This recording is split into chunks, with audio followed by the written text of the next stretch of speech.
Hi there, welcome to Kneppy Invest and welcome to the stock of the day. And on December 3rd, 2024, that stock or company is Collins Food, ticker code CKF. This is the company that runs or operates KFC and Taco Bell. Taco Bell in Australia, they have about 27 stores, if I remember correctly. And they also run and operate KFC in Australia and in 2 European countries. Netherlands and Germany. So you could maybe call this company global. Okay, so Collins Food did release the half-year results today, and the market hasn't really looked too kindly on the results. However, there has been a little bit of buying coming in because the share price was down by more than 3.6% today at the worst. Share price currently 8.31 at about, 2:30 p.m. Brisbane time. The low today is 7.95. So we have seen a little bit of buying coming in today when the share price fell to the low. In fact, it opened at 8.04 cents. So that was near the low of the day. So during the day, a bit of buying, which is promising moving forward. However, the chart doesn't look that too crash hot. What I'm going to do now is just go through their presentation, just focusing on a few things I did notice as I went through it. And the main things I'm looking at is the results, the numbers, like revenue up 1.2%.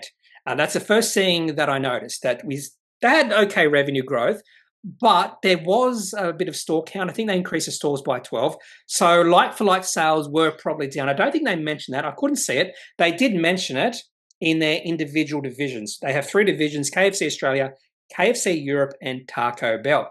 The thing that really jumped out to me is even though revenue grew by 1.2%, which is not that much, underlying EBITDA, underlying profit, both fell significantly, down 6.6% for underlying EBITDA and down 23.8% for profit, which tells me straight away there has been a bit of a squeeze on margins. And they actually did mention why there has been a squeeze on margins, and also dividends down from 12.5 cents to 11 cents. And yeah, they did open 12 restaurants during the year.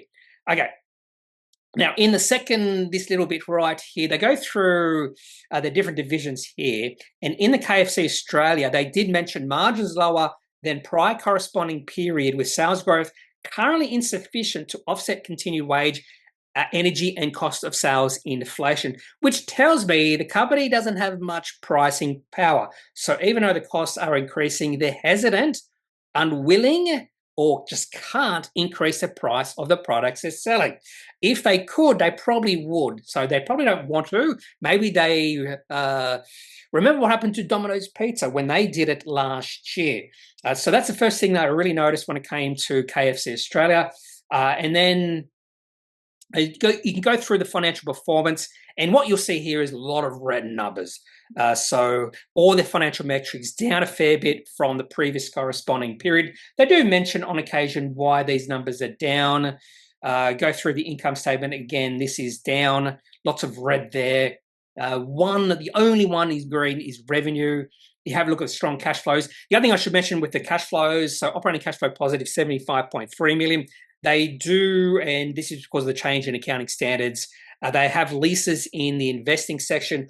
I like to include leases when I talk about operating cash flow. So I've subtracted the leases from the operating cash flow, and that in a way is Kneppy's operating cash flow, which for Collins Food, and leases are a real day-to-day cost for businesses like Collins Food.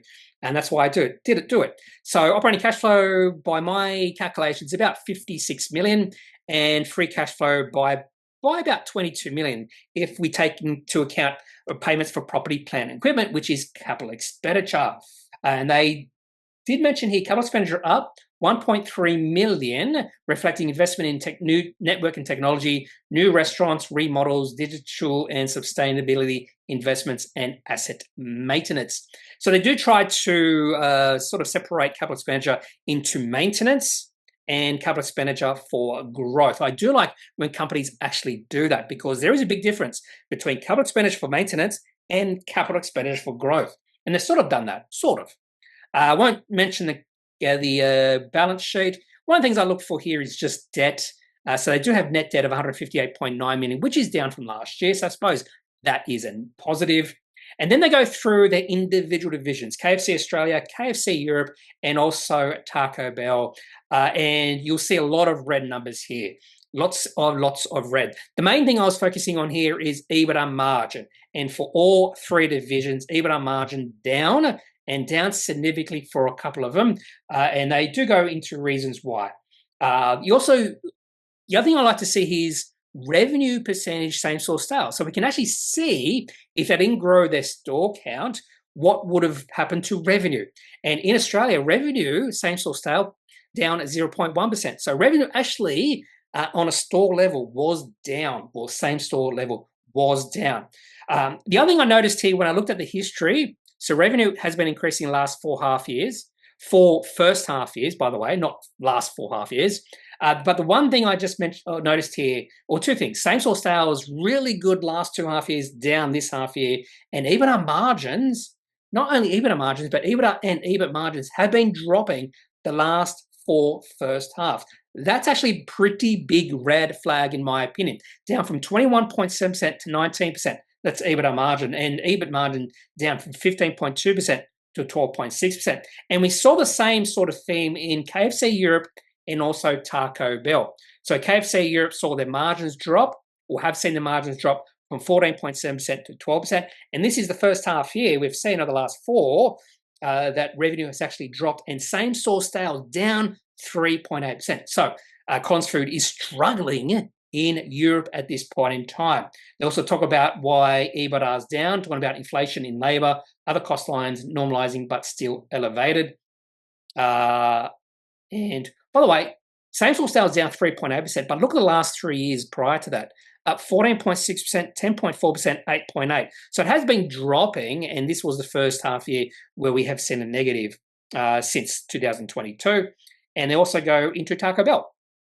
Taco Bell had a really good half year last year and back to being mediocre, I suppose. So last year, same-store sales up 7.9% after 2 really bad half years, down 11.2% and 7.8%.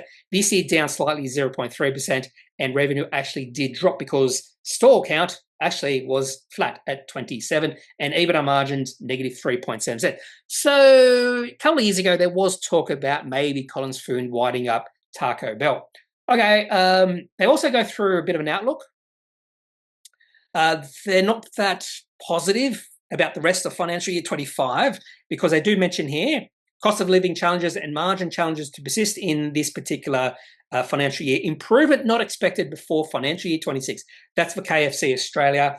And they also mentioned a similar thing for KFC Europe. So don't expect much improvement in financial year 25. They also give a really weird guidance here. The group margin guidance is okay. So expecting EBITDA and EBIT margins to drop, which fair enough.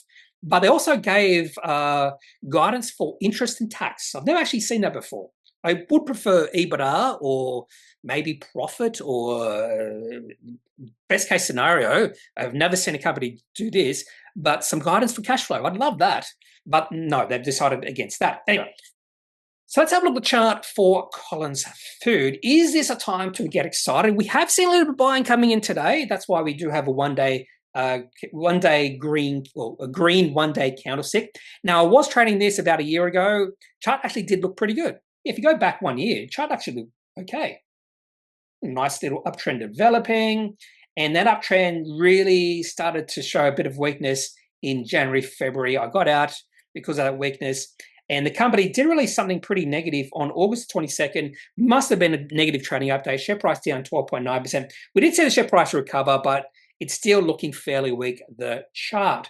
And to be honest with you, not really for me at this point in time. So I wouldn't consider Collins Food to be that high quality. So if anything, I'm going to be trading this company. And as I look at the chart, not a trade at all right now. Okay, so if you have any questions, any thoughts, leave those in the comment section of this video. Otherwise, I'm not a financial advisor. If you need financial advice, make sure you seek out someone who is qualified and can speak to your own financial needs. That's it for this video. Have a good day. Bye.